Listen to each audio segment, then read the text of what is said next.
Hey, so, total out of my wheelhouse. I just thought I'd give this a try. I'm going to be reading Look for a London Seance by Sarah Penner in the next couple days. That's my next book. So I got this list in the email. So I thought I would ask you guys. I don't think I'll be reading any of these, but let me know if you'll be reading any of these, because other people do it, so I thought I would do it. Although, I try to be different. This is the D. Louise book series, and I'm Kristina, Kristina. I have over 300 videos, and no one is watching.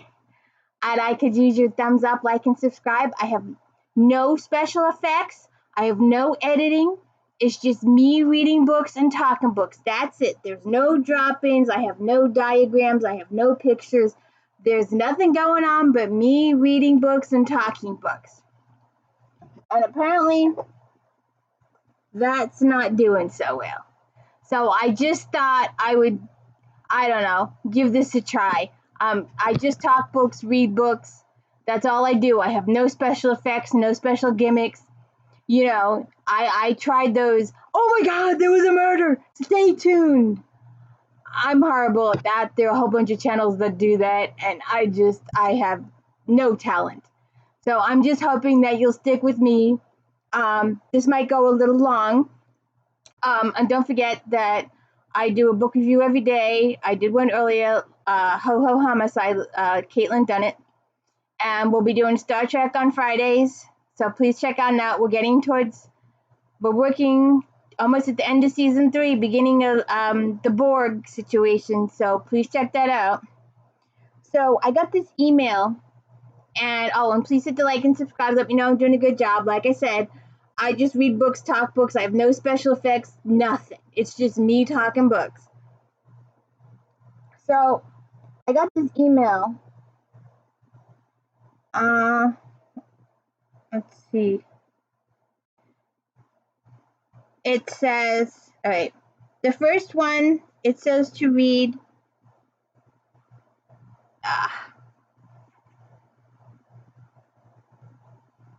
well, sorry, like I said, almost. Sorry, the lighting's bad. Like I said, just me reading books, talking books.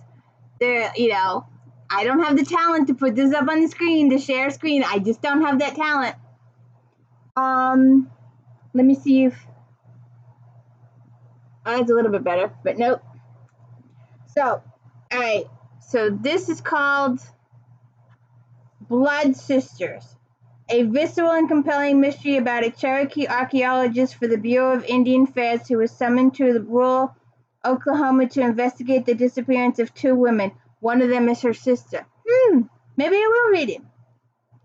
There are secrets in the land. As an archaeologist for the Bureau of Indian Affairs, Sid Walker spends her days in Rhode Island trying to protect the land's indigenous past, even as she's escaping her own. What's that one I've done? The LEECHILD series? Oh, damn, I can't remember now. I've been reading that quite often. The LEECHILD, there's the 3 of them. They do the Indian stuff. God, I don't remember. I'll have to look it up. You check my listing. Darn it! That's how bad my memory is. I know I've done it. I don't want to lose my list. The LEECHILD series. Hillerman? Is that Hillerman? Is that Hillerman that I've been doing? While Sid is dedicated to her job, she's haunted by a night of violence that barely escaped in Oklahoma. Oops. Okay. So this doesn't look too bad. When a skull is found near the crime scene of her youth, just as her sister Emma Lou vanishes, Sid knows she must return home. She refuses to let her sister disappear, or the remains go ignored, as so often happens in cases of missing Native women. but not everyone is glad to have Sid home, and she can feel the crosshairs on her. Still, the deeper Sid digs, the more she uncovers about a string of missing Indigenous woman cases going back decades.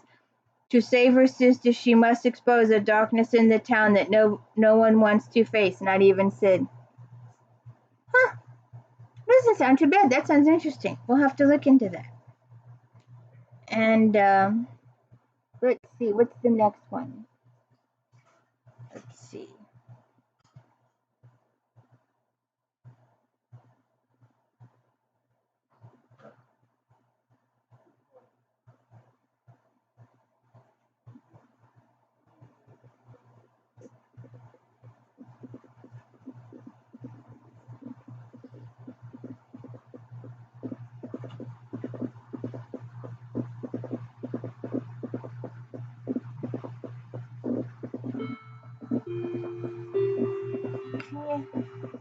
Nope, still can't see it.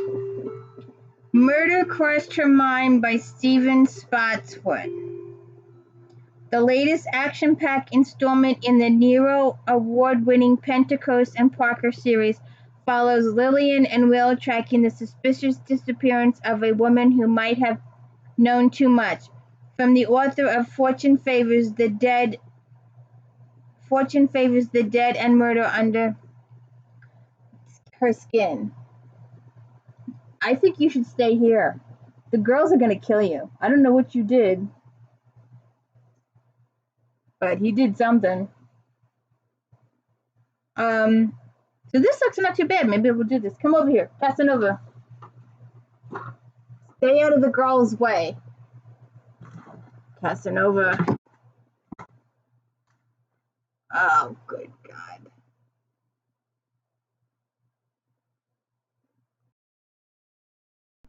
Oh, you're going to get yourself killed. You know that? Those girls are going to kill you. I have no idea what's going on. I just don't know. He's afraid of girls. And they take advantage of it. They're little girls. He's a big boy. They win. Females win in the cat household. Females are the win. And what are you looking at? He moves. He's dead. The lady. So I have to check this out. This doesn't look too bad. Vera Bodine, an elder shut in with an exceptional memory, has gone missing, and famed detective Lillian Pentecost and her crackerjack assistant Willow Jean Will Parker have been hired to track her down. But the New York City of 1947 can be a dangerous place, and there's no shortage of people who might like to get hold of what's in Bodine's head. Does her disappearance have to do with high-profile law firm whose secrets she still keeps? The violent murder of a young woman with which Bodine had lately become obsessed, or is it with the work she did with the FBI hunting Nazi spies intent on wartime sabotage? Any and all are on the suspect list, including their client, Forrest Whitson, hotshot defense attorney and no friend to Pentecost and Parker. The clock is ticking to get Bodine back alive, but circumstances conspire to pull investigators away from the case.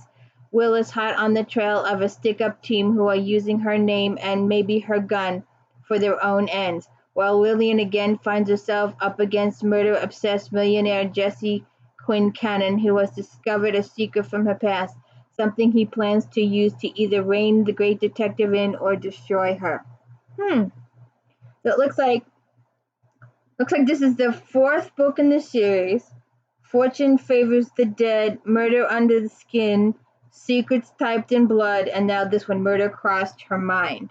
So if I were to do this series, I would start with Fortune Favors the Dead.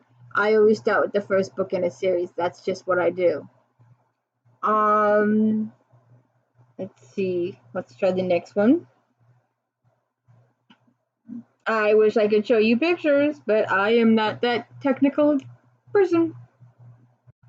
Let's see.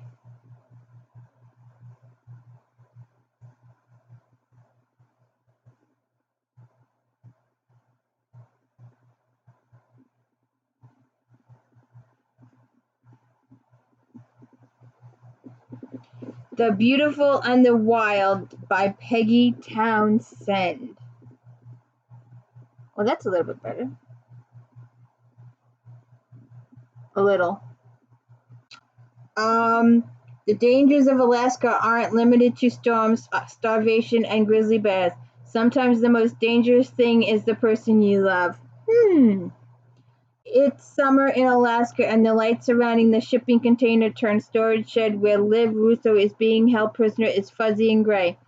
Around her is thick forest and jagged mountains. In front of her, across a clearing, is a low-slung cabin with a single window that spills a wash of yellow light onto bare ground. Illuminated in that light is the father of her child, a man she once loved, a man who is now her jailer. Liv vows to do anything to escape.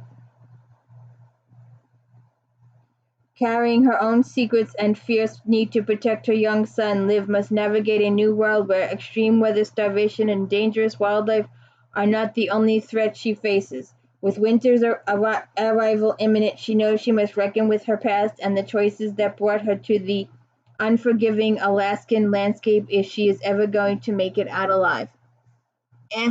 Not for me. I don't.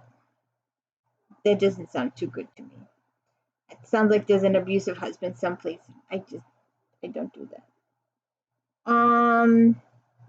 Try this one. A B D U. Oh, there it is.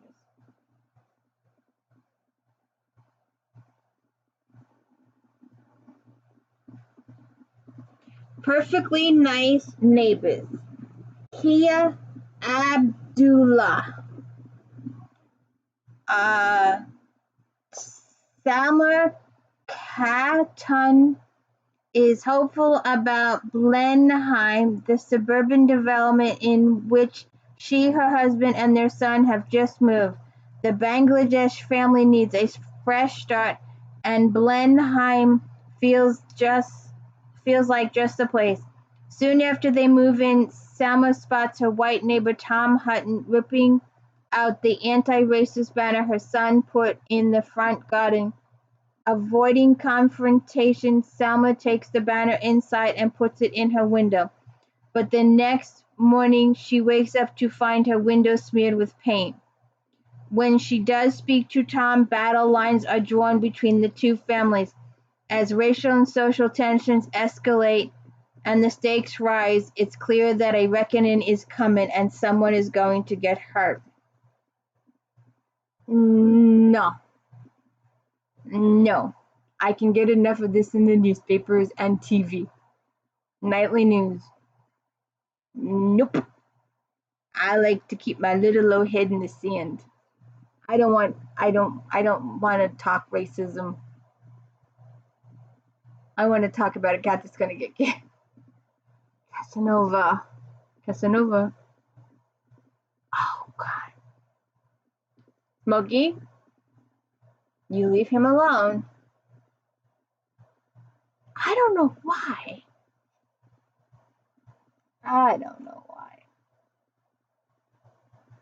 Alright.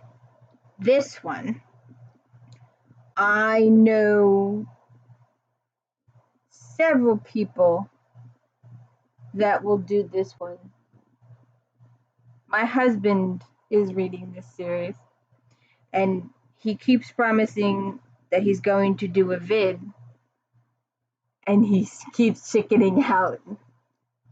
And I know a couple of people who love this series, and I've watched the series on Netflix, maybe. I don't know if it was a friend's thing, but we watched the whole season, and I'm telling you, this guy, the actor that did this thing, is better than Tom Cruise, because he just fit the profile better of the character. So we keep waiting for season 2 to come out. It hasn't come out yet. We know we filmed it. There was announcements a while back that they completed filming, but no announcement of when it's going to be on TV or Netflix, whatever. But we are talking about Jack Reacher, LEECHILD and ANGIE Child, The Secret.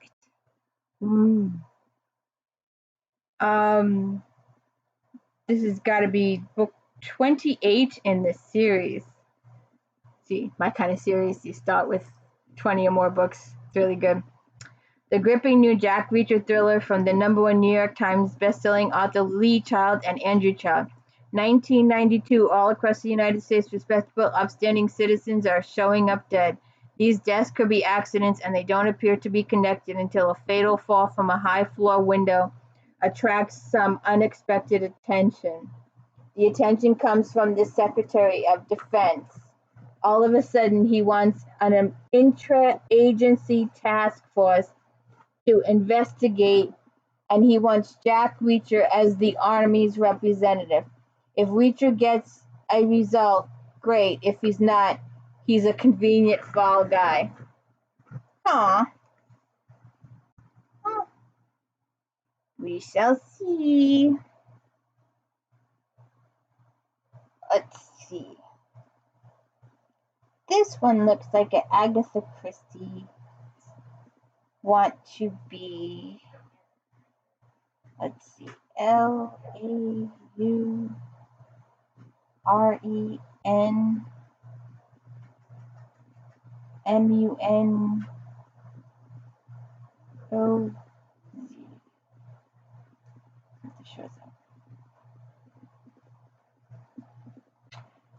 Suddenly murder. 7 friends throw a 1920 theme party where it's all pretend until one of them is murdered. One of us is lying meets Knives Out in this glamorous locked room mystery. A can't miss for mystery fans. To celebrate the end of high school, Izzy Morales joins her ride or die Cassidy and 5 friends in a 1920 themed getaway at the glamorous Ashwood Manor. There, Izzy and her friends party vintage dresses and expensive diamonds until Cassidy's boyfriend turns up dead. Murdered investigators declare that when they arrive at the scene and know every party guest is a suspect. That's the girlfriend in love, the other girl in despair, the old friend forlorn, the new friend distressed, the brooding Mjima, and then there's Issy, the girl who brought the knife. Oh, good God. Doesn't that remind you of a Agatha Christie type mystery? 10 Little Indians on the train, Orient Express, or 10 Little Indians. That's what this sounds like. It might not be too bad. So we'll see. What's the next one? Louise.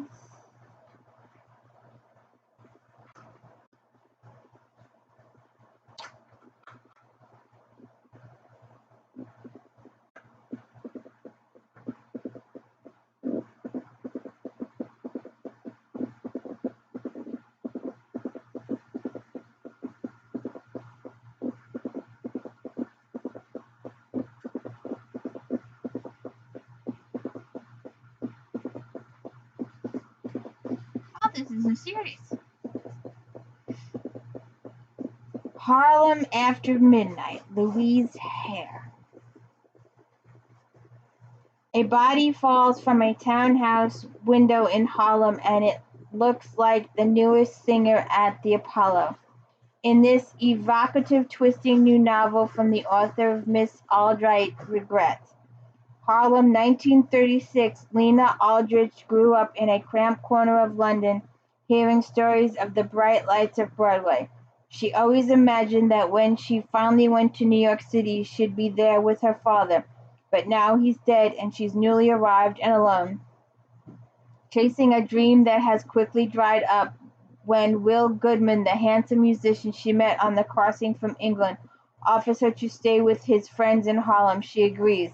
She has nowhere else to go, and this will give her a chance to get to know Will better and see if she can find any trace of the family she might have remaining.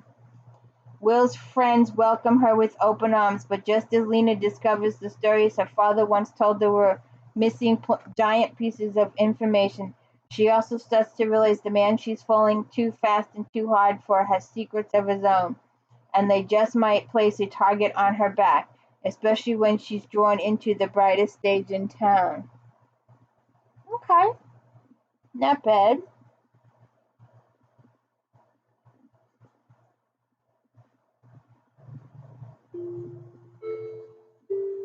ARIEL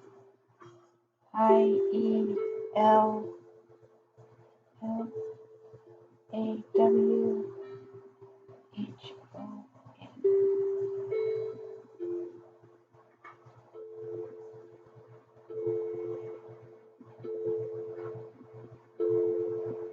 The Frozen River. ARIEL. Nope. ARIEL LAWHON. Maine, 1789. The Kennebec River freezes, entombing a man in the ice. Martha Ballard is summoned to examine the body and determine cause of death. As the local midwife and healer, Martha is good at keeping secrets.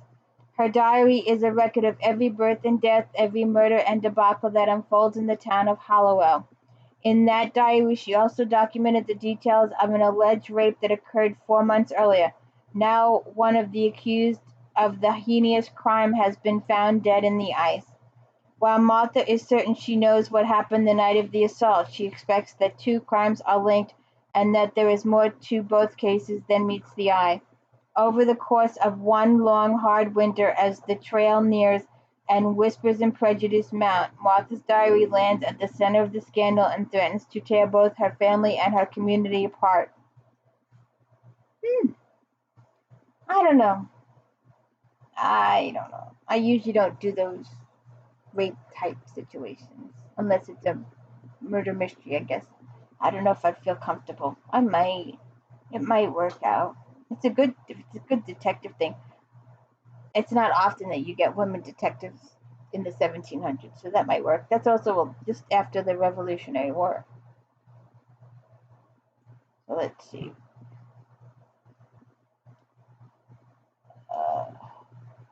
CARRISSA.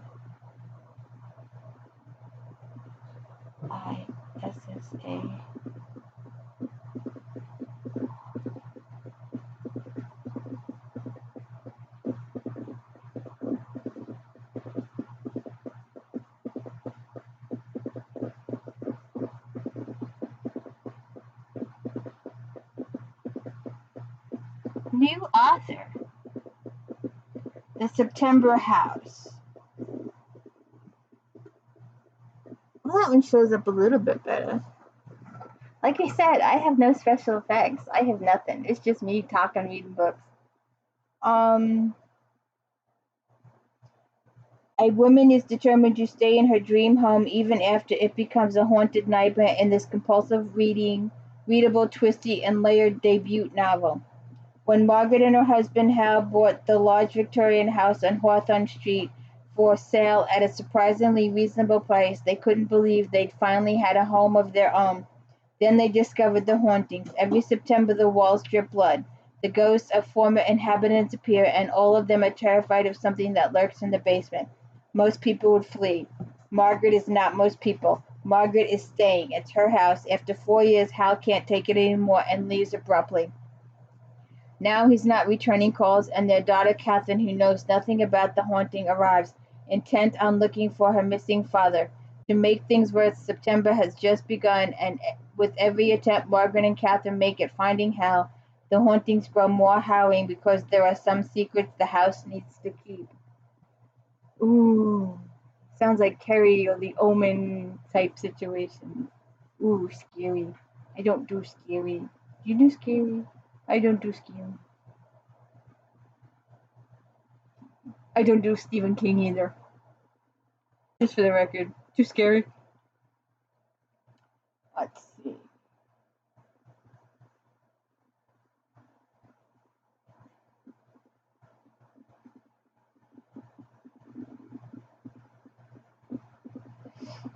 Ava Glass, The Traitor. British spy Emma Makepeace goes undercover on a Russian Ulrich super yacht, where she's one wrong move away from a watery grave. In this electrifying thriller, the author of Alias, Emma Makepeace is a worthy heir to the James Bond mantle. Oh, a female James Bond. An MI6 operative is found dead, locked in a suitcase inside his own apartment. Despite an exhaustive search, no fingerprints are found at the scene. Emma Makepeace and her handler Ripley know an assassin when they see one, and such an obvious murder can only mean one thing: someone is sending a message. As she digs into his past, Emma discovers that the unfortunate spy had been investigating two Russian Ulrichs based in London. He'd become obsessed with the idea that the two were spies, aided by a third man, whose identity he had yet to uncover. When he shared his findings with MI6 the weeks before he died, the response came back fast and clear: drop the investigation and move on. Had he uncovered a secret that cost him his life? To pick up where he left off without ending up in a suitcase of her own, Emma goes undercover on one of Ulrich's million-dollar yachts, scheduled to sail from Côte d'Azur to Monaco. Under other circumstances, this would be a dream vacation, but if Emma's real identity gets discovered, it's a death sentence. Ooh, is this a Tom Cruise movie in the making, only with a female? Let's see. Ooh, I have PEARSALLs in my family tree. PEARSA.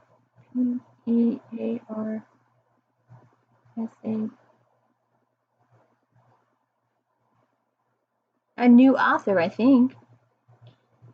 Bittersweet in the Hollow. In rural Cab Hollow, surrounded by the vast national forest, the James women serve up more than fried green tomatoes at the Harvest Moon Diner, where the family recipes are not the only secrets. Like her sisters, Linden was born with an unusual ability. She can taste what others are feeling. But this so-called gift soured her relationship with the vexingly attractive Cole Spencer one fatal night a year ago. A night when Linden vanished into the depths of the forest and returned with no memories of what happened, just a litany of questions and a haze of nightmares that suggest there's more to her story than simply getting lost. Now, during the hottest summer on record, another girl in town is gone, and the similarities to last year's events are striking, except this time the missing girl doesn't make it home, and when her body is discovered, the scene is mistakenly spells murder. As tempers boil over, Linden enlists the help of her sisters to find out what's hiding in the forest before it finds her. But as she starts digging for the truth, the moth-winged man rumored to haunt the hollow, about her bitter rift with Cole, and even about her family, she must question if some secrets are left buried. Ooh, are we another Stephen King in the making?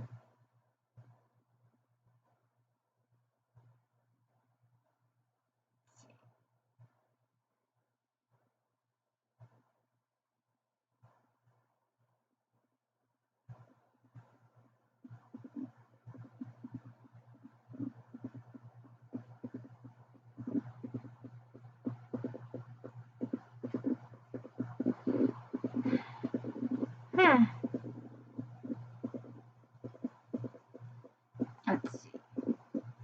Oh, that one almost shows up.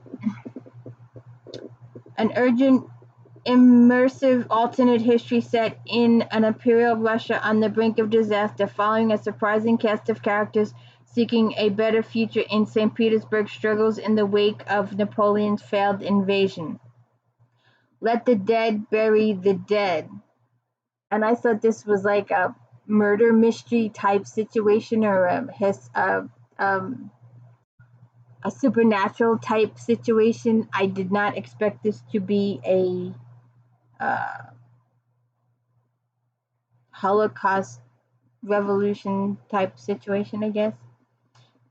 St. Petersburg, 1812. Russian forces have defeated Napoleon at great cost, and the Tsar's empire is once again at peace. Sasha, a captain in the imperial army, returns home to Grand Dux Felix the disgraced second son of the Tsar and his irrepressibly charming lover, but the reunion is quickly interrupted by the arrival of Sophia, a mysterious, persuasive figure whose disruptive presence Sasha suspects to be something more than human, Felix insisting that Sasha's old-fashioned superstitions are misplaced. Takes Sophia into his confidence, a connection that quickly becomes personal and political. On her incendiary advice, Felix confronts his father about the brutal conditions of the common people in the aftermath of the war. To disaster results, separating him from Sasha and setting him on a collision course with a vocal group of dissidents, the ALLICIA. Meanwhile, the ALLICIA plan to gridlock St. Petersburg with a citywide strike in hopes of awakening the upper classes to the grim circumstances of the laboring people. Myra, a resourceful, sometimes thief and trusted lieutenant of the ALLICIA, also foreign to Sophia's spell and allied with Felix and their fellow revolutionaries.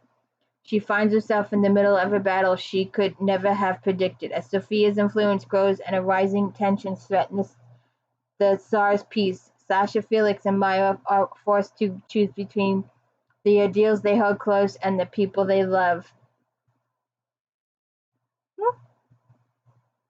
Sounds a little political. Let's try this one.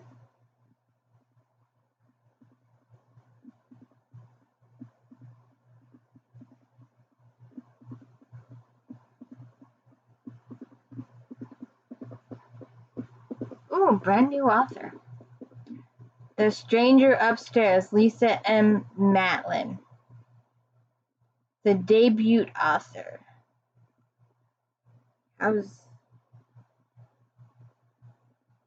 Nope.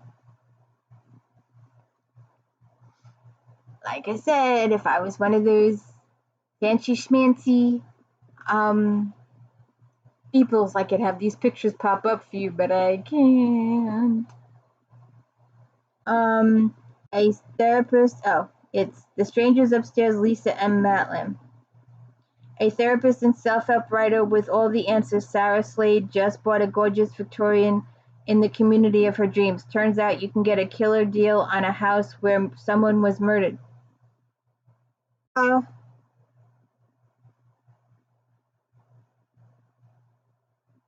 Doesn't sound like the September house. Just a thought.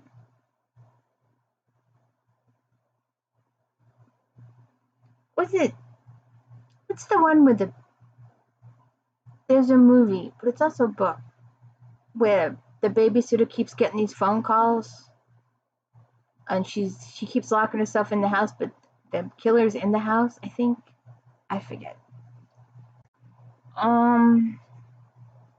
A therapist and self-help writer with all the answers, Sarah Slade has just bought a gorgeous Victorian house in the community of her dreams. Turns out you can get a killer deal on a house where someone was murdered.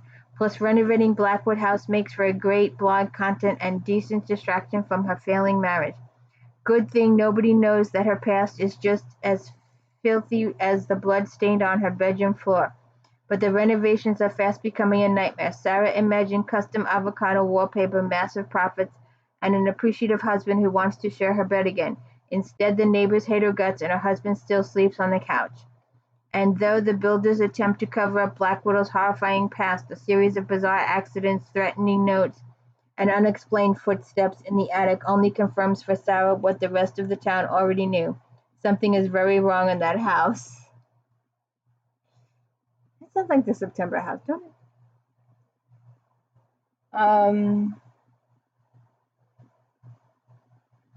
I don't know if I should do a 10 of these.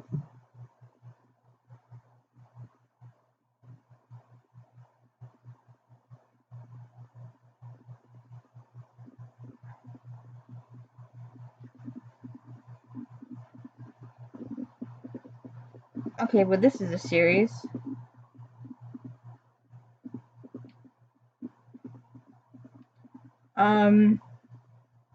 Happiness Falls in Angie Kim. Looks like it's a Good America book club.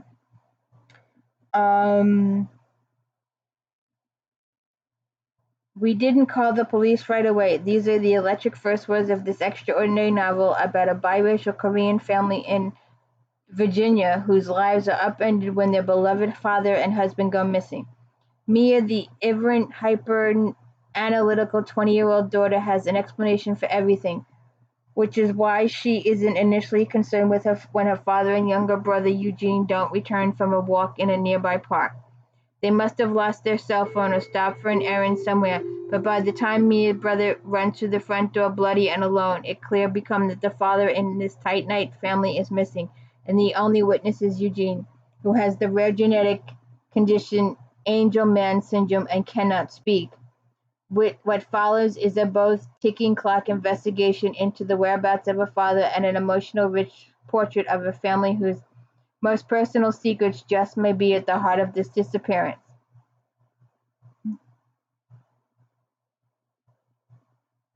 Now this one I've heard of.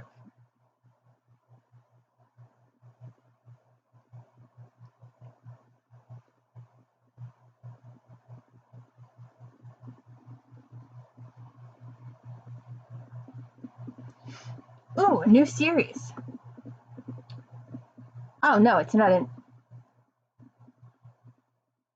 It's book 24. Alexander McCall Smith, far from a far and lovely country.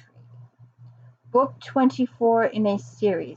This latest installment of the beloved #1 Ladies Detective Agency series finds Botswana Premier Detective Agency as busy as ever, with no shortage of sensitive situations requiring Ratsawin's keen eye and discerning input.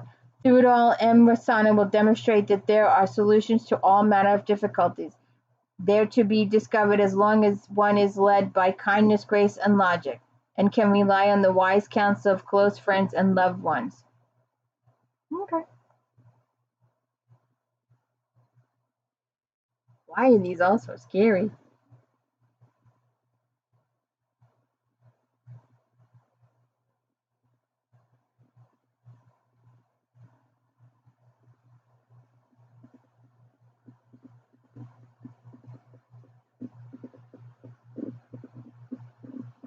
Ooh, a new novelist. And Then She Fell, Alicia ELLIOTT. Oh, good God. It's another Stephen King. And Then She Fell, a mind-bending razor-sharp look at motherhood and mental health that follows. Ugh. No way. No way. Nope. Nope. Nope. On the surface, Alice is exactly where she thinks she should be. She's just given birth to a beautiful baby girl. Dawn, her charming husband Steve, a white academic whose area of study is conveniently her own Mohawk culture, is nothing but supportive, and they move into a new home in a posh Toronto neighborhood. But Alice could not feel like more of an imposter. She isn't connecting with the daughter, a struggle made even more difficult by the recent loss of her own mother, and every waking moment she spent hiding her despair from Steve and even the watchful neighbors. No, thank you. No, thank you. No, thank you. I'm not even going to read the rest of it. And if you're all still here, could you please hit the like and subscribe and let me know I'm doing a good job? Because I would really, really appreciate it. Now, this author, I might actually read.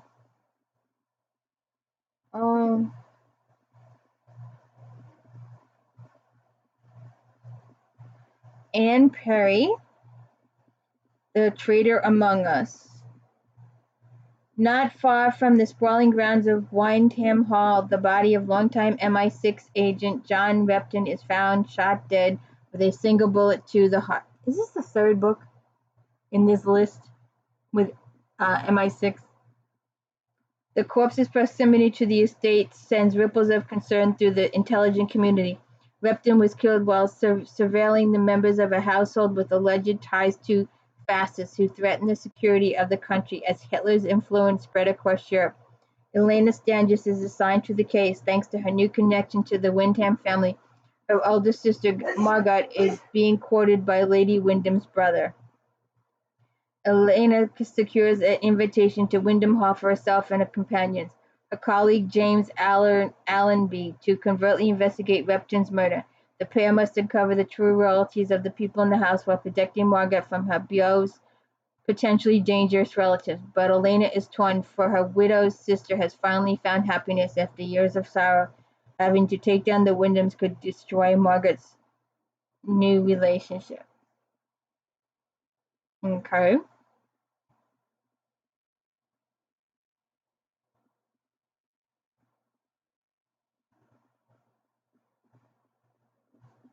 I thought there was only 10 on this list. Dan.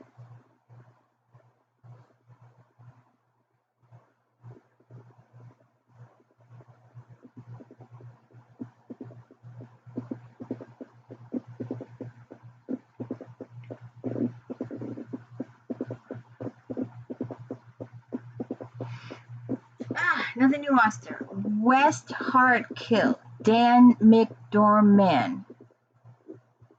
A unique and irresistible murder set at a remote hunting lodge where everyone is a suspect, including the erratic detective unseen. A remarkable debut novel that gleefully upends rules of genre.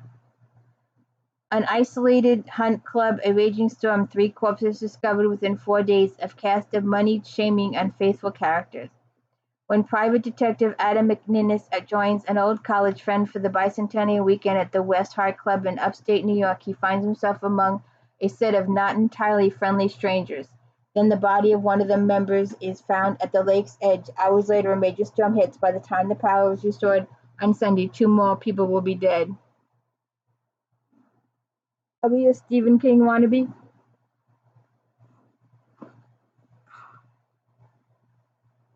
Okay. Damn.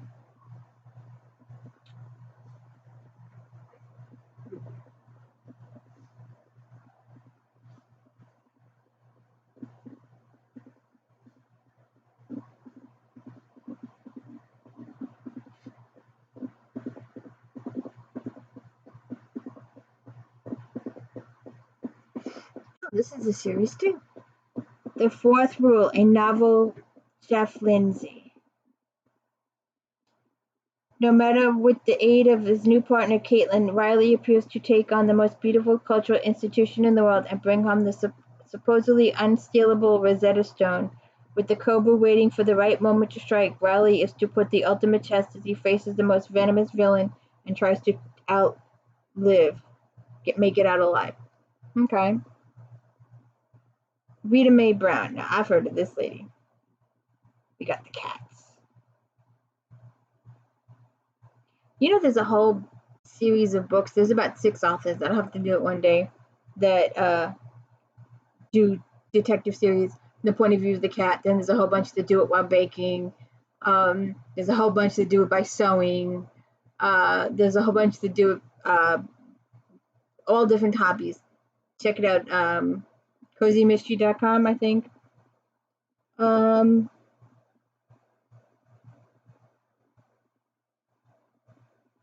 Lost and Hound, Rita Mae Brown. Book 15 in the Sister Jane. Early fall in Virginia means shorter days, cooler temps, the blooming milkweeds of summer giving way to fields of fluffy seeds. And of course, the start of fox hunting season. It's Sister Jane Arnold's favorite time of year, and this year the Jefferson Hunt Club is busier than ever, organizing a fundraiser to help with the upkeep of the beloved hunting grounds. But the festive season is interrupted by the appearance of a dead body tied to a chair and placed directly in the path of an early season hunt. No one recognizes the victim. The intentional placement makes it clear that someone is sending a message. Okay. That might be a series to look into for the time.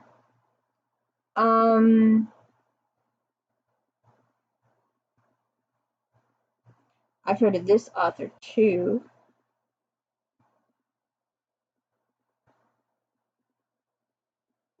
Stacey Abrams. The Art of Desire. Well, that's a little better. Sorry, I've got no. After 3 years inside a terrorist organization, Philip Truman is trying to rebuild his life. His first assignment is to pick up Alex Walton, the maid of honor for his best friend's wedding at the airport. His second is to deal with his instant attraction to her. But his third may be the toughest, to keep Alex out of danger as his past and her need to know.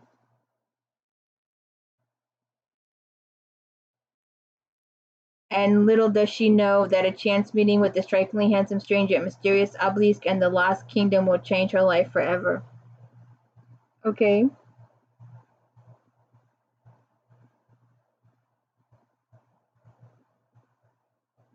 Okay. I'm going to do part 2. If this video gets good views, we'll do a second run through. I just need to remember where I left off. The spider Lars Kepler.